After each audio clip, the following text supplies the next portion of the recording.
2005, the coast of Florida is struck by a huge die-off of sea life. Crews armed with pitchforks and gas masks clean up tens of thousands of dead sea creatures washed ashore from the Gulf of Mexico. In 2007, a similar event infects the coast of Southern California, leaving the beaches littered with dead sea lions, fish, birds, and whales. It is an image that comes straight from the book of Revelation. The death of living things in the sea. At first it sounds impossible because the sea is so vast, and yet the scriptures clearly prophesy that everything in the sea will die at some point during the judgments that come from heaven. So there's no question it can happen and will happen. These massive waves of seaborne death are directly connected to the next sign of the prophecy. And the second angel poured out his vial upon the sea, and it became as the blood of a dead man, and every living soul died in the sea. In the second bowl in the book of Revelation, we see all the rivers in planet Earth turning into blood. In the third bowl, we see all the oceans turning into blood.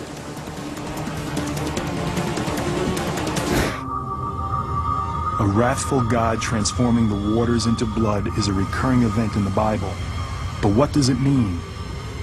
God turns the water to blood, and it causes the fish to die, and it means you can't drink it and sustain life with water. So the idea that blood, which is supposed to be confined in the veins of living creatures, is now in oceans and rivers, is a symbol of the dislocation, the upheaval, the catastrophe that God is willing to bring on the world when he is displeased.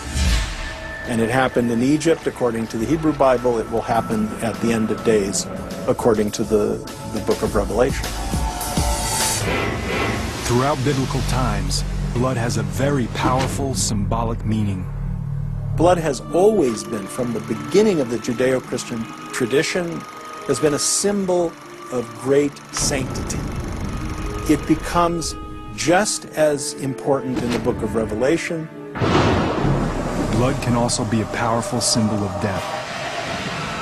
For centuries, water turning into blood is seen symbolically, but now science offers a different perspective. Can there be scientific truth to water turning blood red? For reasons that remain mysterious for centuries, the oceans and places along the world's coastlines sometimes turn a blood-like shade of red. When this happens, beaches become littered with dead sea life.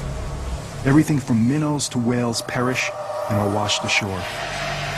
Today, we call these phenomena red tides. Red tides are explained by a leading marine ecologist at the University of Southern California, Dave Hutchins. Red tide is a common name for a group of single-celled algae that live in coastal water and produce toxins. They produce large blooms that can be really damaging. Some of the organisms that make these blooms actually have a reddish coloration, and when there's enough of them, they can make the water turn literally red, like blood.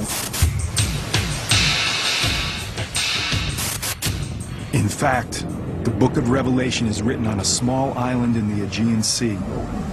It's highly probable that red tides are well known to the local fishermen and to the wider population that reads the prophecies.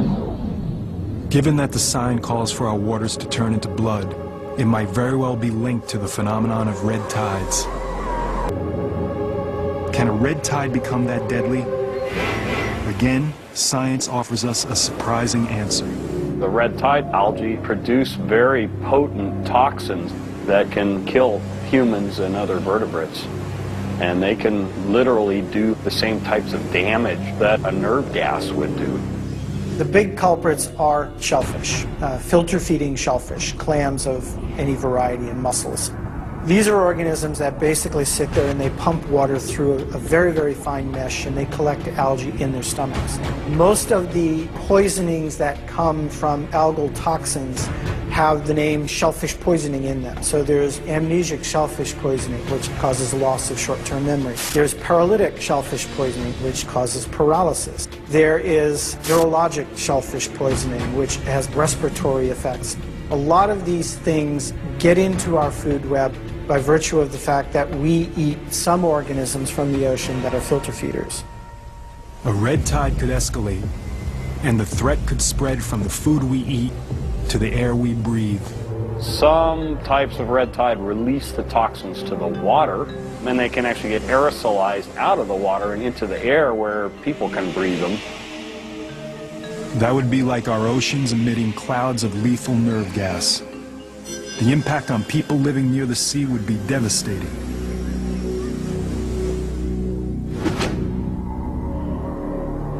If a gigantic red tide strikes all the oceans at once, a vast majority of sea life on Earth will die, as will the people that eat and breathe the toxins the red tides produce. The millions of other people around the world who depend on the seas for food will starve. The human suffering and death will be mind-boggling. There's no doubt that many would see this as a fulfillment of the 7 signs. Both pollution and warming are, in fact, upsetting the ecological balance that normally checks red algae growth, fueling a rise in the number and severity of red tides worldwide. If this deadly toxin continues to thrive, it could overwhelm the planet. If toxic algae win and continue to win and always win, we have a very dire situation. Those attuned to the prophecy of the 7 signs agree, but for different reasons. So this sign really could be a terrifying portent of worldwide killer red tides. It also has a link to our next sign, where again, destruction comes from something that's a direct source of life on Earth.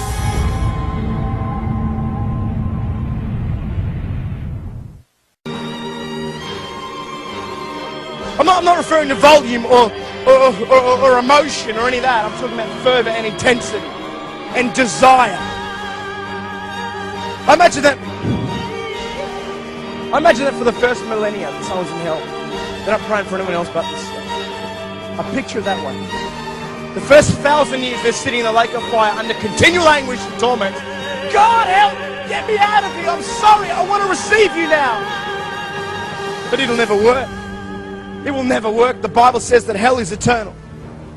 Hell is eternal. They'll say, please save me now. I regret my sins. I want your forgiveness. But this will never work. The Bible says their judgment is eternal and unrelenting. They had every opportunity to get saved and receive forgiveness while here on earth, and they refuse. The mind that is set on the things of the flesh is death. It is eternal damnation. It is at enmity against God. It is hostile towards Him.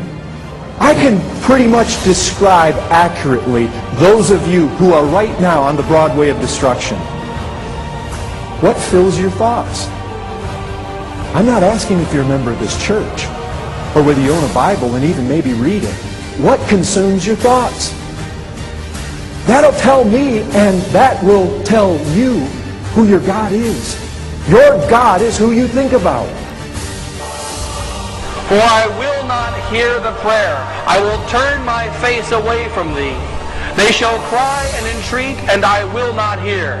For I have turned my face from them.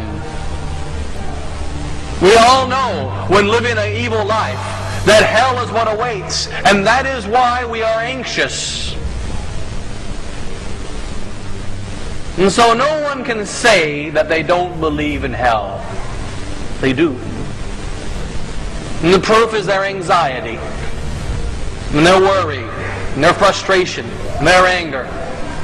A soul that is in a state of mortal sin is in close contact with hell. We're in an age that is hellish.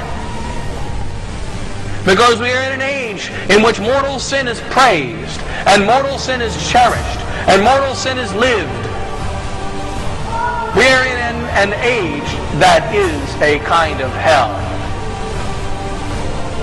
An angel once appearing to St. John Bosco showed him the boys inside of his school. Now, St. John Bosco was a saint. There was an ST in the front of his name.